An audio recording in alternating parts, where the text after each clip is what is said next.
is doing the Lord's work, as I like to say. He is debating Trump supporters and showing them the errors of their ways. And it's the kind of thing that people have lionized Charlie Kirk for. And yet Adam's doing work for the right side. And I love being able to talk with him because he's a brilliant, thoughtful young man who is driven by democracy. And I wanted to share some of his latest insights with all of you.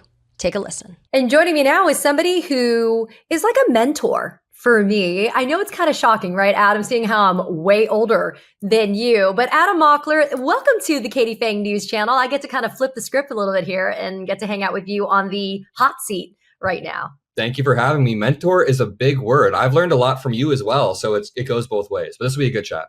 Well, I love it. And listen, I really wanted to bring you on. We had some huge wins, huge gains on Tuesday. I'm one that doesn't count chickens, though. So grain of salt, we got a lot of work to do. And I want to credit you for what I think is something that I just covered on a solo episode that's about to go up on my channel, which is Abigail Spanberger and Mike Sherrill made inroads in flipping Trump voters, people that had voted for Trump in November of 2024. They had flipped 7% of Trump voters in their results. And part of that is meeting people where they are. And Adam, you are doing that with a skill that I think is unparalleled. Let's start first talking about with something that I watched on your amazing YouTube channel. It is the pilot episode, but it is a sit down, face-to-face, in person, like reach out and touch someone debate with a guy named Vashon. He is known as the, quote, Chicago conservative, a young, smart Black man. But he's a diehard conservative MAGA guy. And the way that the format is each person, you and the person with whom you're debating, you get to raise one claim, and then 30 minutes are spent to be able to talk about that claim. You call it a debate, but I got to ask you, Adam, do you really think that people on the other side are listening? I think that I introduced them to new fact patterns they hadn't heard before. So even if they're not listening, Vashon after the debate was like, dude, you're kind of a cool liberal. I didn't know liberals could be cool. And that's a lot of things. A cool liberal. Yeah, that's me. But I swear a lot of young people right now don't understand what liberalism even means. They just liberals get painted by the right. So it's not even that I had to win Vashon over on each exact point or get him to understand this, this, and this. But this is like off the record, or it's not off the record, but this is to the side. Obviously we're on the record, but he texted me a few days ago and he was like, dude, I've been watching your content and you are one of the cool liberals. So he basically, after we made the episode, he's been watching some of my content, being introduced to fact patterns that he hadn't heard otherwise. And the goal isn't to convert him to some liberal, but if I could moderate him a bit, or at least have him understand what liberals think. He thought that I'm pretty sure this guy thought that liberals like crime, or that liberals want more. It's like, no. We don't like crime. We just don't like the mechanisms in which Trump is fighting crime, which is the National Guard. Yeah. And, being in Chicago, which I consider to be ground zero now of a lot of the atrocities that are being perpetrated by this administration, especially under the guise of immigration enforcement, and especially somebody who is from a community of color, you would think that he would be receptive to what you have to say, but I find it to be intriguing. So the goal is never to convert. Is that right, Adam? The goal is more to maybe open up pathways to listen better? I would love to convert. We had a clip where I was talking to some Trump voter and he says, let's stop funding Ukraine.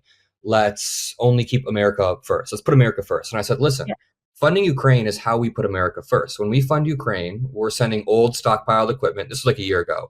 And in return, we get to protect an ally, the breadbasket of the world. We get to stop Russia in their tracks and make sure that sovereignty is respected worldwide. And by the end of this, he was like, wait a minute, it helps our economy? And I was like, yeah, like it helps our economy when we're helping Ukraine.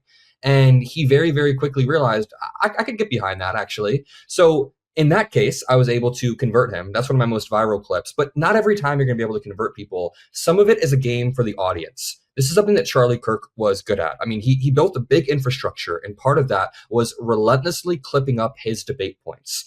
And I always say, for every one clip of Charlie Kirk saying that MLK Jr. was a terrible guy, we should have 5 clips of us talking about basic Black American history, that redlining existed, that this existed. But liberals are ceding that ground because we don't have the clipping infrastructure. So my philosophy right now is that if I can get in these spaces, like the CNN debates that I do, the onstage debates that I do, and if I can clip those up, we can have at least liberal talking points that are palatable, that are digestible at a time when it feels like our party isn't doing too well. So that clipping infrastructure is really important. But I was getting kind of sick of just, waiting for the next opportunity, waiting for the next one. So I thought, let's start our own show. Let's start our own format where we have control, where we can bring people in and clip it up. And now this gives us just a level of repetition in our debates that no one else, other than maybe Charlie Kirk had. Charlie Kirk had 10,000 unique clips of him debating on college campuses. We need our version of that. We need our version of that. But we talk about Black American history rather than MLK being bad.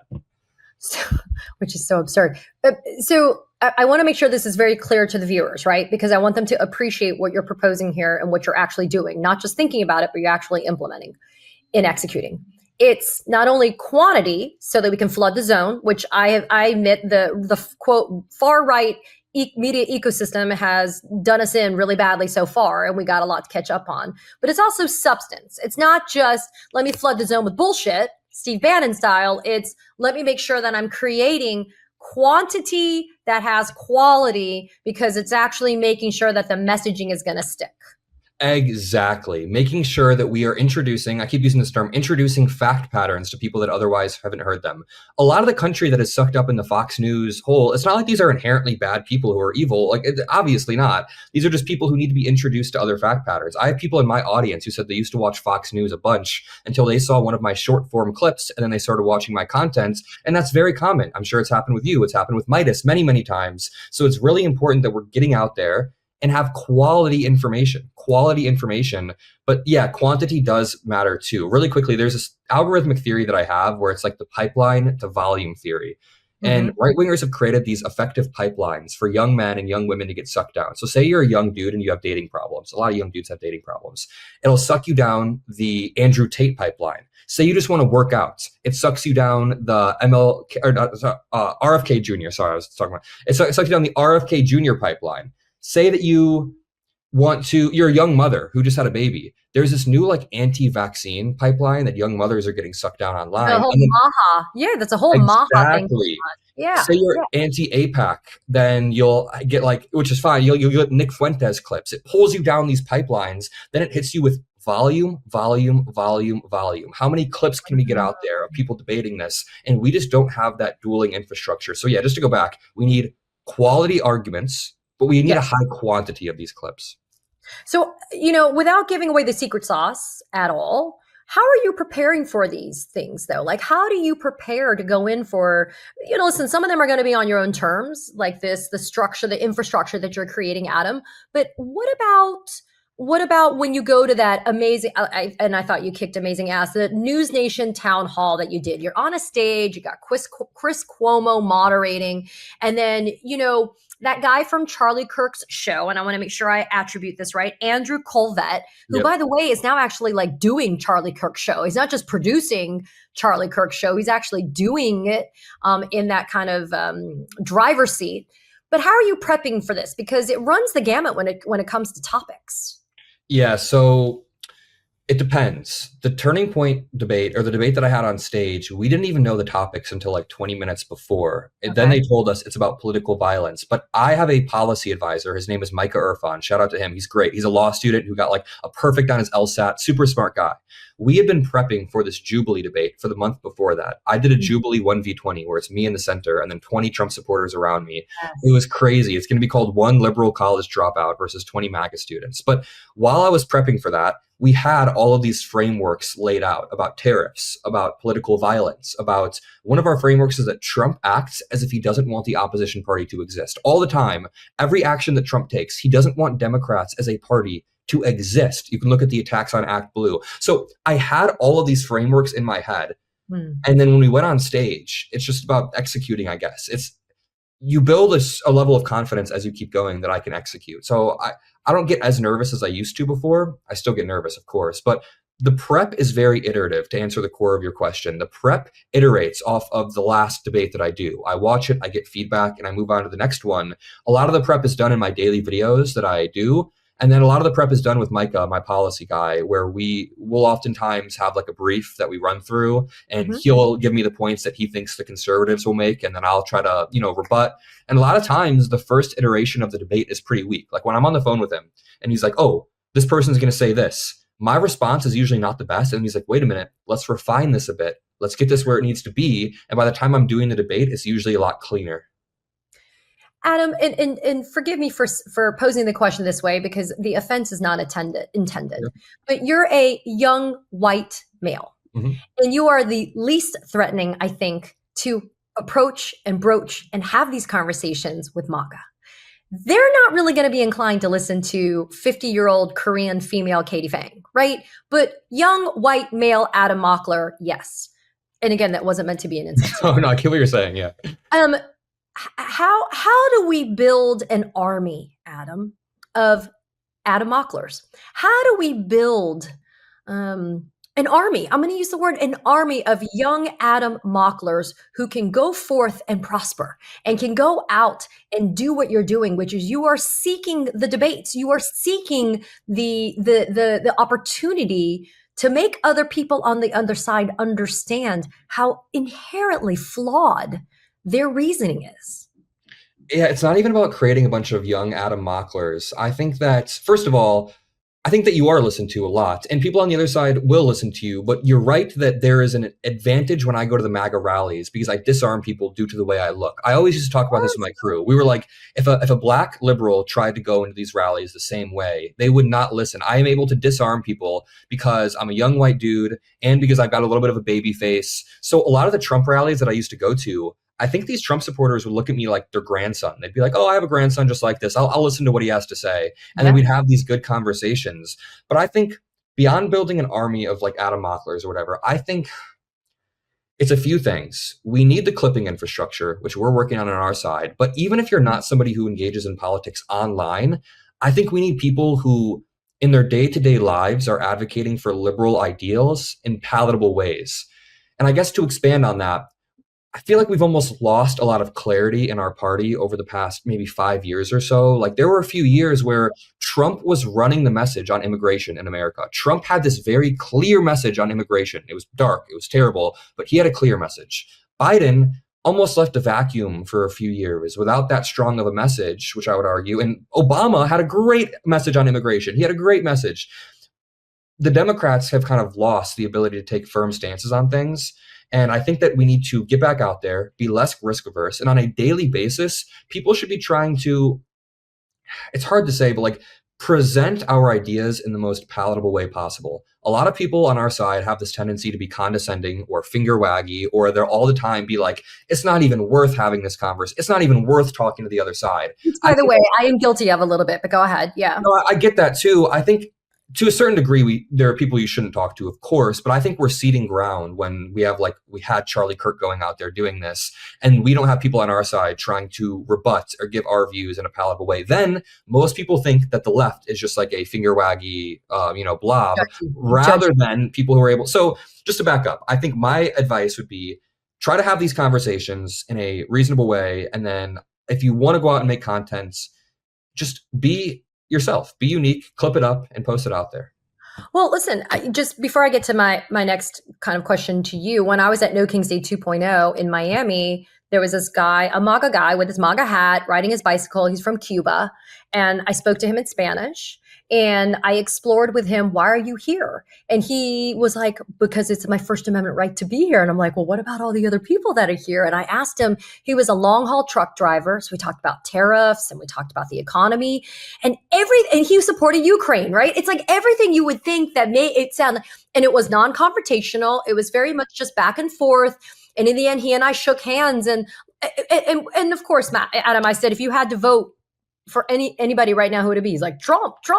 I mean, look, maybe, just maybe I planted a little kernel of doubt in his head about it because I was, exploring communism, him being from Cuba and all this other stuff. Debt from credit cards is not an accident. It's actually a system designed to keep Americans down. The banks are profiting.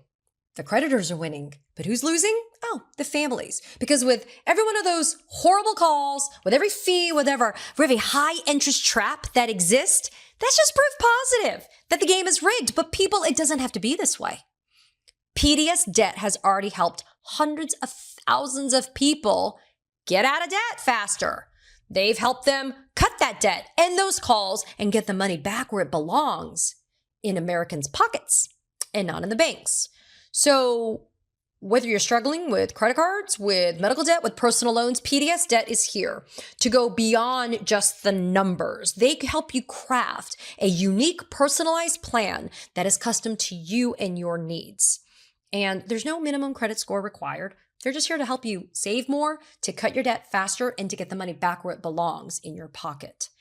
PDS Debt boasts, are you ready? A+ rating with the Better Business Bureau, thousands of 5-star reviews on Google, and a 5-star status review on Trustpilot. Why?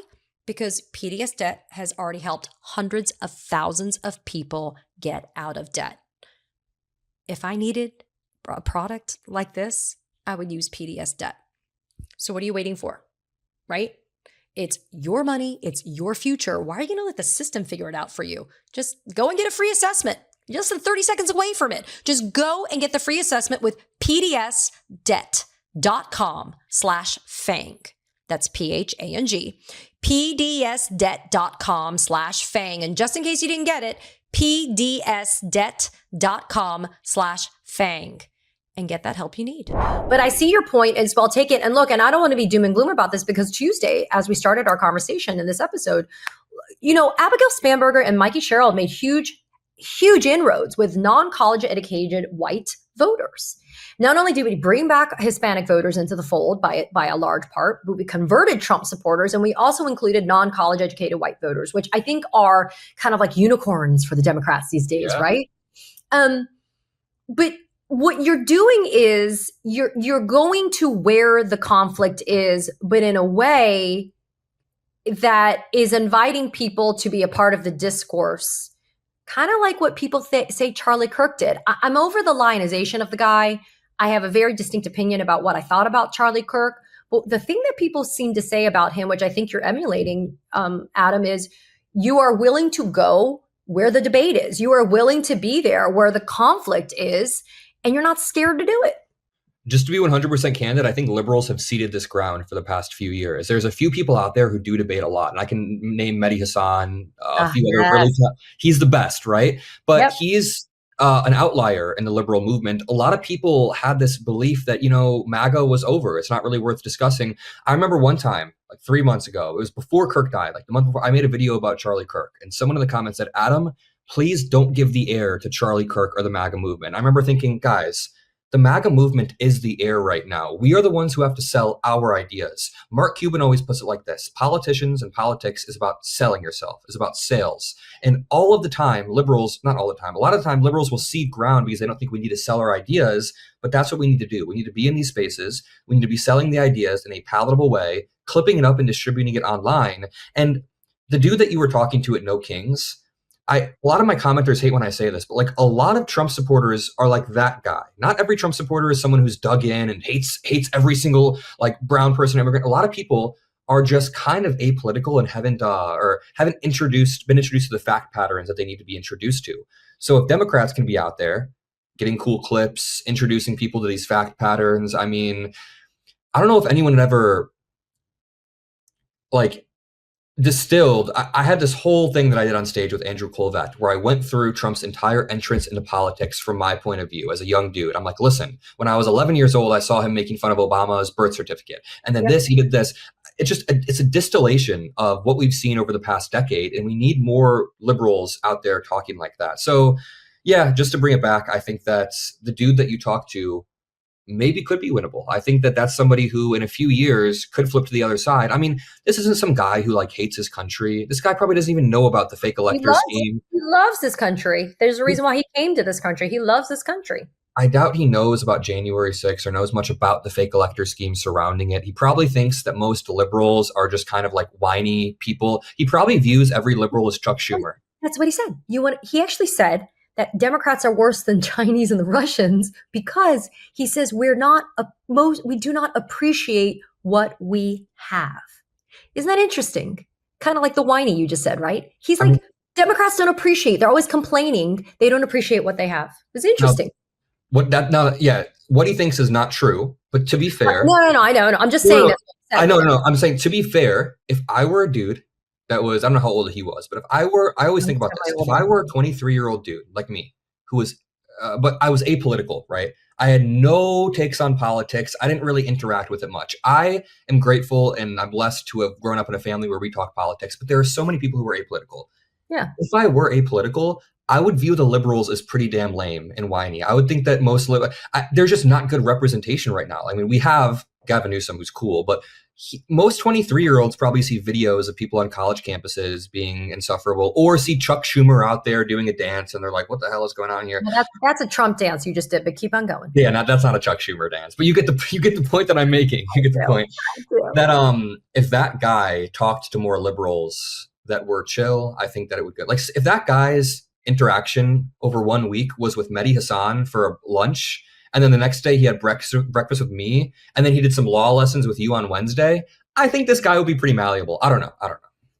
Well, look, I mean, it is no secret that we need to be building up what I think is a pretty anemic, quote, far left or left leaning media ecosystem. That is something that has been a dominating just influence and energy for the Republicans, MAGA, and I'm not talking just the Joe Rogans, the Theo Vaughns, the Andrew Schultzes. I mean, like, those guys are actually relatively towards the center, all things considered, when it comes. Yeah. I'm talking about the power of the Charlie Kirks, the Nick Fuenteses, the Candace Owens, right? The Megyn Kellys. Like, these are people that have incredible amounts of influence.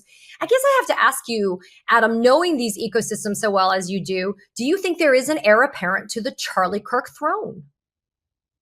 No. Okay, this is going to get really like dark for a second, because here are my thoughts. Here's where it's going. Charlie Kirk dying left a vacuum on the right, and there is no immediate heir of somebody who can go and mobilize voters, go and do these debates. But where a lot of the audience is going is towards Nick Fuentes. Nick Fuentes has seen an unprecedented rise in popularity and a mainstreaming. Parker Carlson just platformed his ass the other day. Exactly. And it's not slowing down. Like, I'm being dead serious right now. Nick Fuentes, I think, will be a huge player over the next 5 years plus. And his ideology is moderating.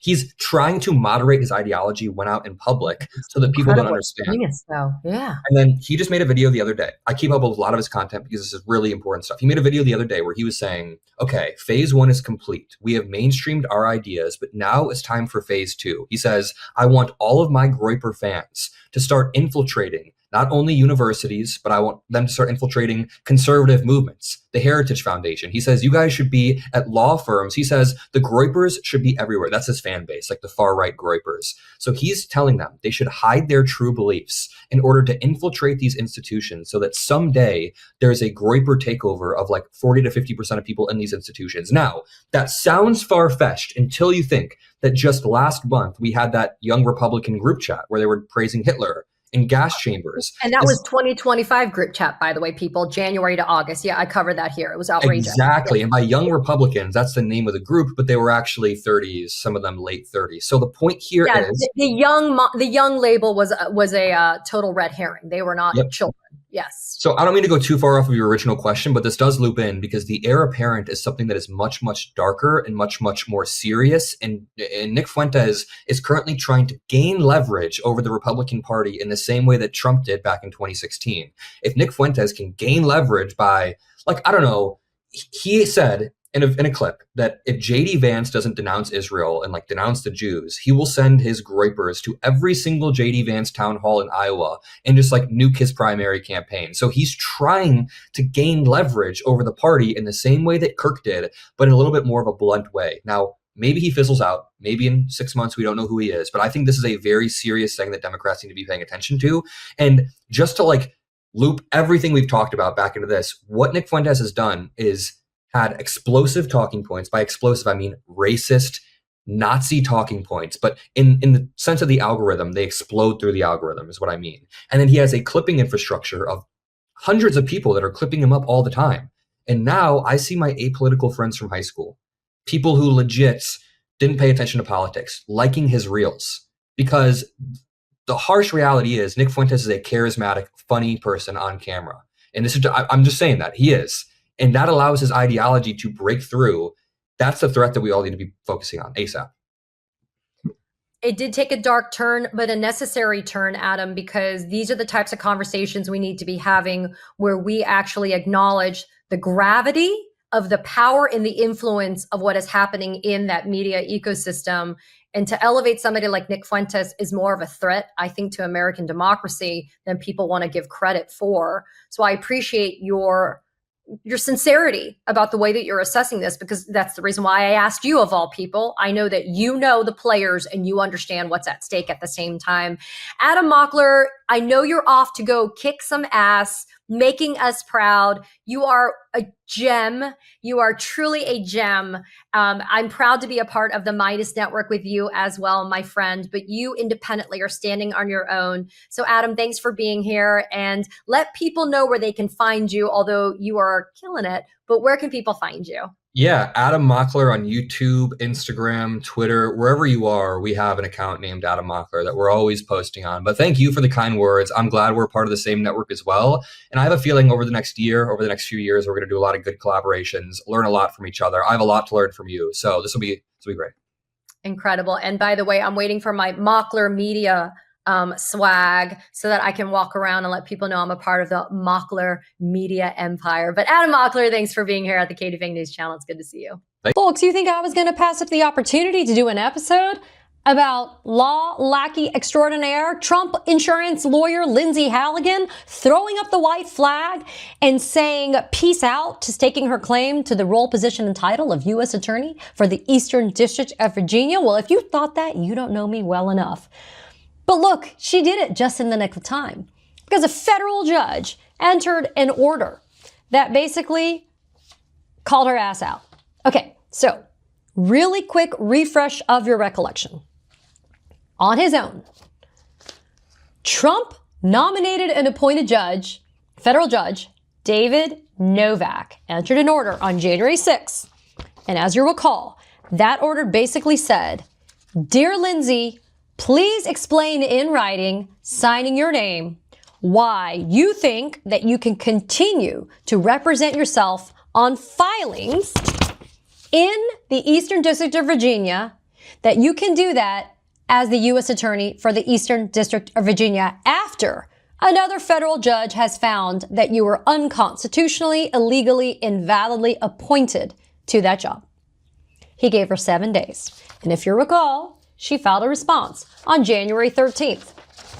It was 11 pages of nastiness directed to Judge Novak, accusing him of all sorts of improper motivations in terms of why he was doing this on his own, calling him out on his lack of knowledge about the law, etc., etc. I'll also refresh your recollection. Judge Novak, as I've noted already, Trump-appointed nominated federal judge in 2019. What did he do before? Oh, he held multiple positions in the Department of Justice, including as an assistant U.S. attorney in the Southern District of Texas and as a trial attorney. And he served 18 years as an assistant U.S. attorney where? Eastern District of Virginia, including being the chief of the criminal division and senior litigation counsel of that office. So if there was anybody who knows the caliber of the type of lawyer that it takes to run that office in the Eastern District of Virginia as a U.S. attorney, it would be Judge Novak. That man is not suffering fools, because after he got Lindsay Halligan's response, that, by the way, I would never file, ever, as a practicing lawyer, if I wanted to maintain my credibility, at least with Lindsay, what's left. Never do that. The judge entering January 20th, an 18-page order. And people, we got to go into a little bit of the weeds on this order because it was excoriating. Scathing is not even the right adjective to describe the order that was entered by the judge. So this is the order that was entered in response to Lindsay Halligan's, quote, explanation as to why she thinks she should continue to hold herself out as the U.S. attorney for the EDVA. You want to know what the title of this is? Memorandum Order Striking and Barring Future Use of Title and Providing Notice. Page 2. You don't even wait that long. Ms. Halligan's response, in which she was joined by both the Attorney General, Pamela Jo, and the Deputy Attorney General, Todd Blanche, contains a level of vitriol more appropriate for a cable news talk show put a pin in this, which is what Lindsay Halligan used to do on behalf of Donald Trump before she got her job. Okay. More appropriate for a cable news talk show and falls far beneath the level of advocacy expected from litigants in this court, particularly the Department of Justice. The court will not engage in a similar tit for tat. It will instead analyze the few points that Ms. Halligan offers to justify her continued identification of her position as U.S. Attorney before the court. Ultimately, the court concludes, for the reasons that follow, that Ms. Halligan's continued identification of herself as the U.S. Attorney for this district ignores a binding court order and may not continue. Otherwise, Ms. Halligan and anyone who joins her on a pleading containing the improper moniker subjects themselves to potential disciplinary action in this court pursuant to the court's local rules. Judge Novak setting the table. Let's fast forward. He basically says the following. In terms that could not have been clearer, Judge Curry, the federal judge who was tasked with the decision as to make the decision as to whether or not Lindsay Halligan was the properly appointed U.S. Attorney. Judge Curry held that Ms. Halligan's appointment as interim U.S. Attorney was invalid and that she has been unlawfully serving in that role since September 22nd of 2025. The Department of Justice has not sought a stay of Judge Curry's rulings from her, the presiding judge in either case, or the Fourth Circuit. Moreover, Halligan hasn't filed any motions in this court seeking the ability to continue to identify herself despite Judge Curry's rulings. Notably, even if Halligan was validly appointed by Attorney General Bondi on September 22nd, remember how Pamela Joe tried to give a last-minute save to Lindsay by saying, yeah, she's got this special role, and now she's in this, special capacity for us at the DOJ. Judge Novak says, oh, that appointment expires today, January 20th, 2026. After reviewing Ms. Halligan's filing and piercing through the unnecessary rhetoric, I find her position to be unavailing. The chief judge of the Fourth Circuit ordered that Judge Curry would decide issues concerning the appointment of Halligan and that it would basically address all cases involving similar challenges to the appointment of Halligan. And because that was the order given by the chief judge, Judge Curry's ruling that Halligan has not been properly appointed stands for everything within the district of the Eastern District of Virginia. Stunningly, Halligan fails to even mention Chief Judge Diaz's order, let alone discuss its impact here. In short, she has not only ignored Judge Curry's rulings, she's also turned a blind eye to an order from the Chief Judge of the Fourth Circuit Court of Appeals. Let's move on. This court does not concern itself with representations made by Ms. Halligan and other courts around the country. Her appointment and the validity of it for all matters in this district is an issue that Judge Novak addresses here. As I mentioned a few minutes ago, Judge Novak said, look, she could have sought a stay of Judge Curry's ruling. She could have gone to the Fourth Circuit Court of Appeal and sought a stay of Judge Curry's ruling. She could have even come to Judge Novak and said, hey, can I still continue to be the U.S. Attorney while all this is pending? This is what Judge Novak says. Halligan chose none of these legal avenues. Instead, she elected to simply ignore valid court orders issued by Judge Curry at the direction of the Chief Judge of the Fourth Circuit. The court cannot tolerate such obstinance because doing so would undermine the very essence of the rule of law. If the court were to allow Ms. Halligan and the Department of Justice to pick and choose which orders that they will follow, the same would have to be true for other litigants and our system of justice would crumble. Okay. Then, here's a doozy. Judge Novak says, federal courts have the inherent power to control the admission of attorneys to their bars and to discipline attorneys who appear before them. To be clear, Halligan's employment with the DOJ offers her no safe haven from the ethical rules of this court, regardless of her state bar membership. Under the federal rules, the court may refer counsel for investigation and prosecution by way of a formal disciplinary proceeding. Notably, attorneys acting in concert with any other persons that violate the Virginia rules can also be referred for prosecution and investigation. Stated more simply, all attorneys who appear in this court, including all government attorneys who sign pleadings submitted to this court, are bound to abide by the Virginia Rules of Professional Conduct, and if they fail to do so, the court may refer them for further investigation and potential disciplinary action. At the end of the day, Ms. Halligan's response asserts that she is free to act in an unlawful capacity because she disagrees that she does so unlawfully. But that's not how our legal system works. By having continued to exercise the position to which she was unconstitutionally appointed, including by signing the indictment in this case as U.S. Attorney, Halligan exercised power that she did not lawfully possess.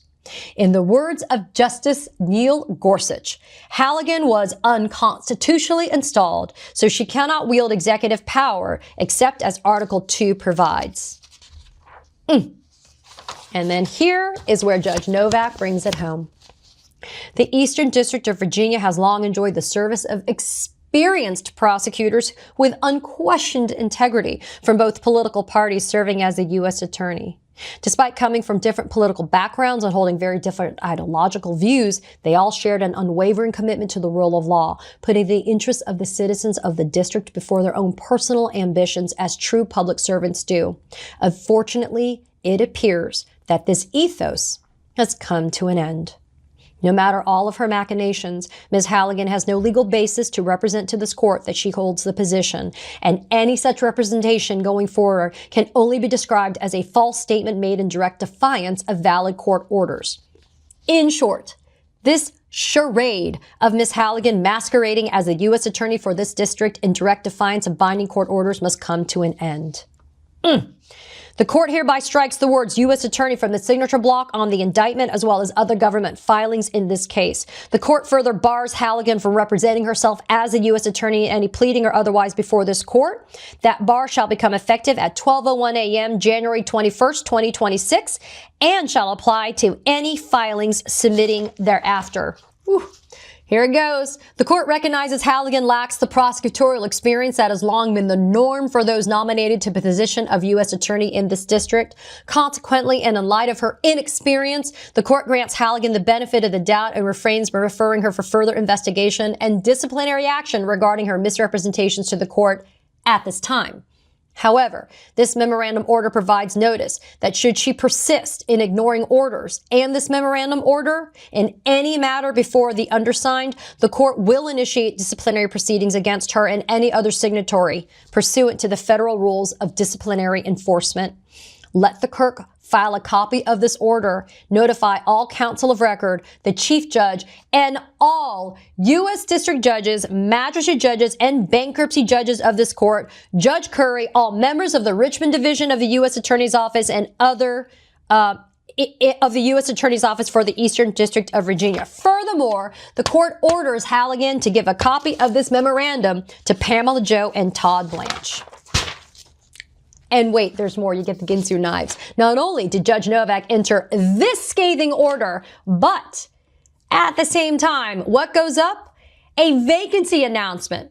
The Chief United States District Court Judge Hannah Lauk in the Eastern District of Virginia stating what?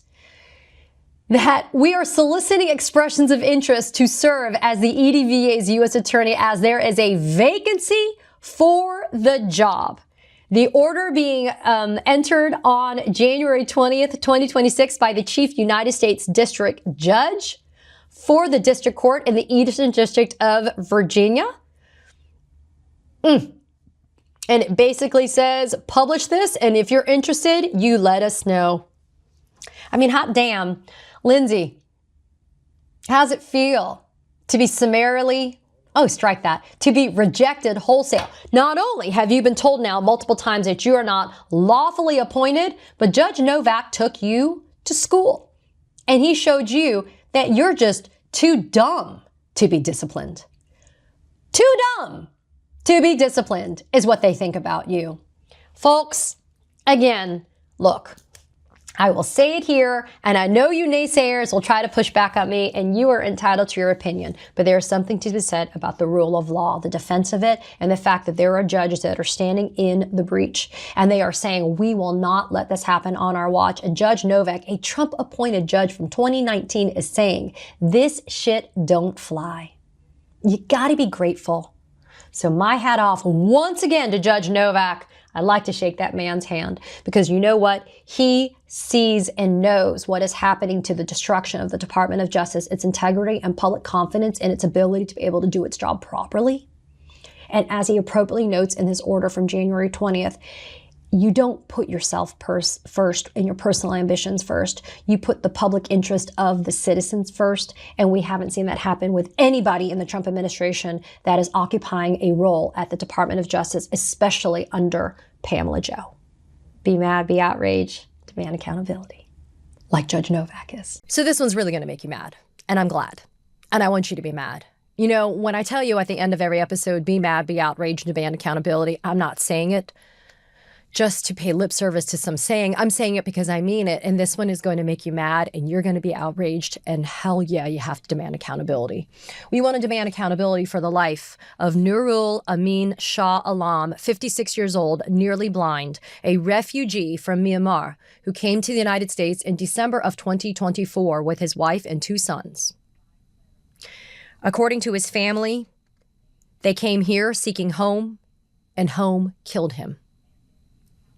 What am I talking about? Well, on February 19th, in the below freezing temperatures in Buffalo, New York, CBP, federal authorities, took Nurul, and instead of delivering him safely to his home, they left him at a coffee shop, a Tim Hortons.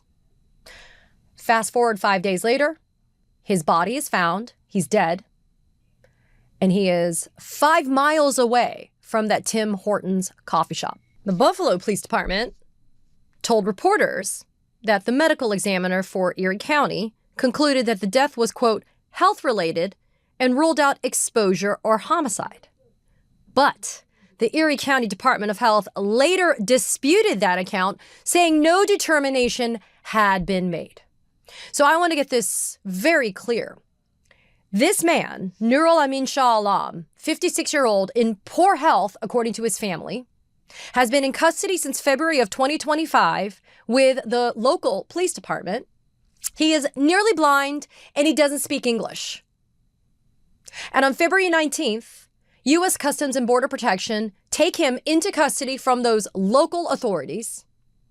And once they determine that he is not deportable, why? Because he's here seeking asylum through the legal process. They then dump him at a Tim Hortons coffee shop north of downtown Buffalo. They dropped him there. Now let's get into the details of how he ended up there, because this is just absurd. Surveillance footage has been reviewed by the Washington Post. And the security footage is from the Tim Hortons outlet from the evening of February 19th. And that surveillance footage shows a white van arriving at the shopping plaza after 8 p.m. Now, you may ask me, Katie, why is this CBP van dropping off Nurul over at this coffee shop? Well, according to CBP, you want to know what their excuse is? Well, this is what they said. This is their excuse. They said that they asked him, hey, where do you want to go? And CBP said, oh, well, I want to go to the coffee shop. Customs and Border Patrol agents offered him a courtesy ride. He chose to accept to go to a coffee shop, determined to be a warm, safe location near his last known address rather than be released directly from the Border Patrol station. He showed no signs of distress, mobility issues, or disabilities requiring special assistance. The guy doesn't speak English. So, how did that go down? Well, we'll get into that in a minute. So the van pulls up at 8 p.m., more than an hour after that Tim Hortons coffee shop had closed for the night. If you're CBP, how hard is it for you to figure out that the coffee shop is fucking closed? And the only thing that's open is the drive-thru. The drive-thru is open for 24 hours. It's below freezing temperatures. It's snowing. Oh, and just in case you were wondering, the nearly blind 56-year-old man in poor health who doesn't speak English, they released him with the orange little paper booties that they give you when you're in immigration detention. He didn't even have shoes. I guess, are we supposed to be grateful that he had a coat on? Well, thank God for small fucking miracles. A man emerges from the rear door of that white van wearing clothes that match the ones that Nurul Shah Alam was wearing when he was arrested back in February of 2025, as well as orange booties worn by prisoners. According to the surveillance footage, the man walks slowly by the coffee shop's drive-through window, pulls the black hood of his jacket up over his head. 6 minutes after being let out of the van, the man walks away through a parking lot and disappears from view. The video never shows him entering the coffee shop. So CBP dumps him at the Tim Hortons and doesn't bother to watch him enter the Tim Hortons. They figure, well, heck, we can't deport him. The joy is gone. So let's go get our kicks and get our, get our rocks off somewhere else. Let's go terrorize someone else. Let's go kidnap somebody else so that we can get our rocks off by deporting them. 5 days later, Nurul Shah Alam's body is found 5 miles away from the coffee shop, and he's dead. Oh, and you bet an investigation is happening right now. Homicide detectives are trying to determine what happened. And it's not just local. I mean, we're talking the governor of New York. I mean, a lot of politicians, including members of Congress, want answers. And Nurul's family deserves those answers, because when I tell you how it was an abject failure of the system, and I'm not just talking about our immigration system federally, I'm talking even about their local and state system, again, you're going to be mad. Let's talk about how he ended up in custody. So, Nurul Shah Alam enters the United States in December of 2024 with his wife and 2 sons. He is fleeing. He is fleeing his country originally. So he is a Myanmar refugee, okay? Well, technically, he is a Rohingya refugee fleeing Myanmar. Why? Because that war-torn country since the late 2016 has had a brutal crackdown that the United States has since declared a genocide. So this poor man comes to this country seeking asylum from a genocide homeland, and he decides this is now going to be my home. And on February 15th of 2025, he entered a stranger's backyard in Buffalo's Riverside neighborhood and damaged a door to a shed. That resident called 911. Body cam footage from that incident reveals the following. Nurul Shah Alam is standing near the door of the shed holding 2 black poles. He had taken curtain rods and fashioned them as walking sticks. Why? Because he had problems walking. He needed a cane, according to his family. Officers shouted him in English, ordering him in English to drop the poles. He repeatedly says sorry while adjusting his grip on the poles and walking toward the officers. They continue to shout at him and warn that they're going to taser him. And then he points the rods at the officers. They fire their tasers, both of them. Both officers tackle him. The officers report being bitten during the scuffle. After he is restrained, the officers remark that they smell alcohol.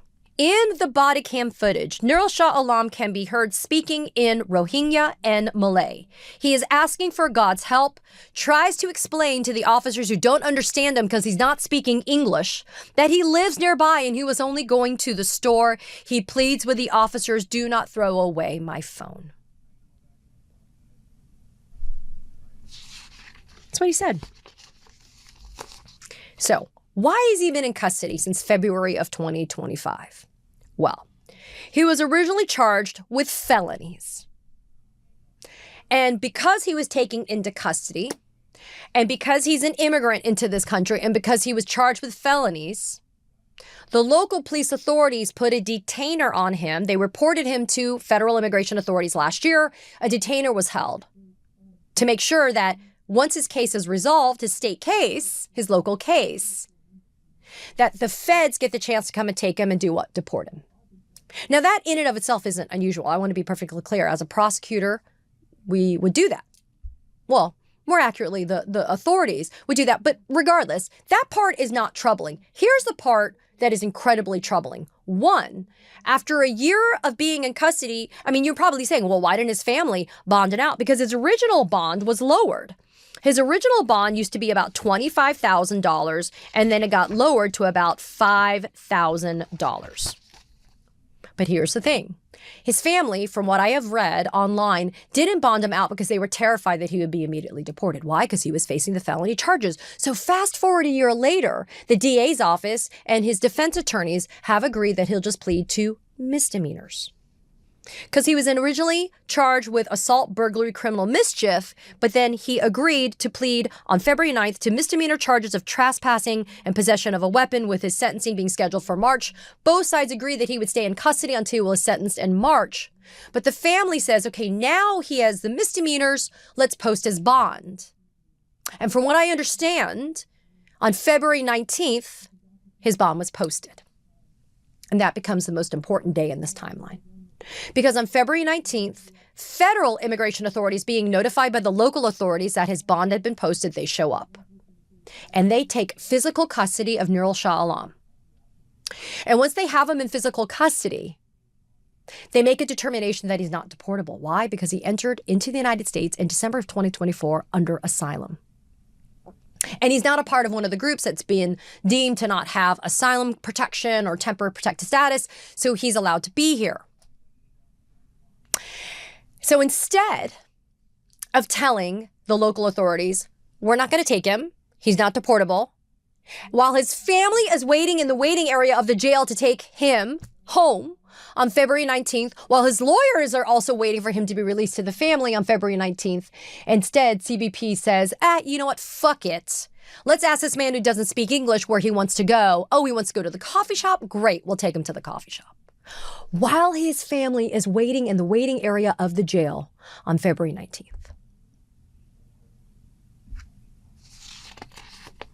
Oh, I don't even have words for this, right? The district attorney even agreed to the reduced plea to the misdemeanors, quote, in the interest of justice. One factor in the decision was to avoid mandatory deportation that would result from a felony conviction.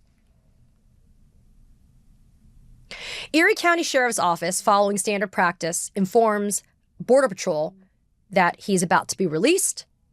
Border Patrol rolls up. They take him to an Immigration Customs Enforcement facility. ICE refuses to take him. So instead, CBP says, man, we're stuck with this guy. We can't deport him. Let's just dump him at the coffee shop. After being notified that he'd been dropped off at the coffee shop, his family's looking for him and they can't find him. And then they eventually found him dead on the street 5 days later. I am so angry about this. I can't not begin to tell you how angry I am about this. It is stunning to me. You have this entire process to protect this man from deportation. And listen, I want to go back to this original, interaction that this man had with the police back in February of 2025. I'm not saying that the cops had to speak his native language, but shit, this guy's not speaking English. He's not understanding. There is something so disgustingly and grotesquely wrong with this system right now. And for all of these machinations to take place to protect this man from deportation, for him to end up dying on the street in the paper booties that were slapped onto his feet when he was a prisoner waiting while his family is there. I mean, and for him to die nearly blind, not speaking the English, needing a cane in the cold, in the snow, below freezing temperatures. And then for the local police to lie about the fact that he didn't die due to exposure. So much so that the ME's office had to come out and say, no, we have not determined cause of death. Please, we have not determined cause of death. I mean, come on, people. System is really fucked up. This man fled with his family to come to the United States because he didn't want to be, a part of a genocide. The United States has determined that genocide is happening in war-torn Rohingya. And this is what happens. His family said that he came here to have a home, but his home killed him. Man, we are doing this all damn wrong, aren't we? Across the board. Be mad, be outraged, demand accountability. I'm not going to let this one go. This one cuts hard.